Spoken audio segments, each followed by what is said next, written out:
If you hear, it's probably because you tried to update or restore your iPhone using iTunes or Finder, and suddenly the error 4013 appeared. The process stopped, and now your iPhone is stuck in recovery mode. Don't worry, because in this video, I will walk you through simple steps to fix this problem. We will start with easy checks, then move to more advanced solutions, and finally I will show you a professional tool that makes the repair much easier. Sometimes, error 4013 happens when your iPhone loses connection with the computer during the update. The first thing to look at is the USB cable. If the cable is damaged or not certified by Apple, the connection can break, so make sure you are using a proper data cable and not just a charging one. If the error continues, try switching USB port. The port on the back of your computer usually gives a stronger and more stable connection. These small changes can sometimes solve the problem right away. Another quick fix is to force restart your iPhone. Sometimes an app freezes in the background and blocks the update. Here I show you how to do it. You gotta press and release the volume up button, then press and release the volume down button. After that, press and hold the power button for about 15 seconds. Your iPhone will shut down completely and restart. This closes all apps running in the background and gives your device a fresh start. After the restart, try the update again. Many times, these simple steps clears the error. If the first two methods don't work, then it's time to use a professional tool. The one I recommend is AnyFix from iMobie. You can download it from the official website. The link is in the description. AnyFix works on both Windows and Mac.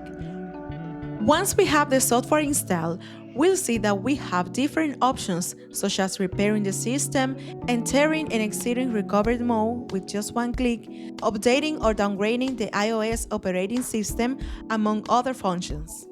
The first thing you need to do is choose Repair System. This is the main function that helps fix iOS problems. After that, select the option Device cannot connect and click Start. At this point, the software will show you three different repair choices. The first one is the standard repair. This is the safest option. It repairs the system without erasing any of your data. Think of it as a light repair. The second is advanced repair. This is stronger. It goes deeper into the system, but it will erase all your data. And the last one is the ultimate repair. This is the most complete option. It restarts the firmware from zero, like giving your iPhone a brand new system. For error 4013, it's best to start with the standard repair. Now, the software will guide you step by step. It will ask you to put your iPhone into recovery mode. Don't worry, because AnyFix shows clear instructions on the screen depending on your iPhone model. You just follow what it says.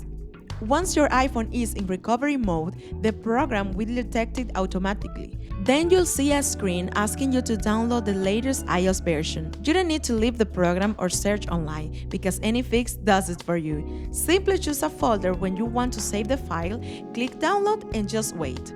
The time depends on your internet speed, but it usually takes a few minutes. When the download is complete, click Next. From here, you don't have to do anything else. The software will restart repairing your iPhone. This process usually takes between 10 and 15 minutes. During this time, don't disconnect your iPhone and don't try to use it. It's normal if your iPhone restarts several times. That's part of the repair. At the end, you'll see a message saying that the repair was successful. Your iPhone will return to the home screen, and if you use standard repair, all your data will still be there. The system will be fixed, and error 4013 or 4014 will be gone. If you want to try AnyFix, the link is in the description. Thanks for staying until the end. Don't forget to subscribe and turn on notifications so you don't miss future videos. I see you in the next one.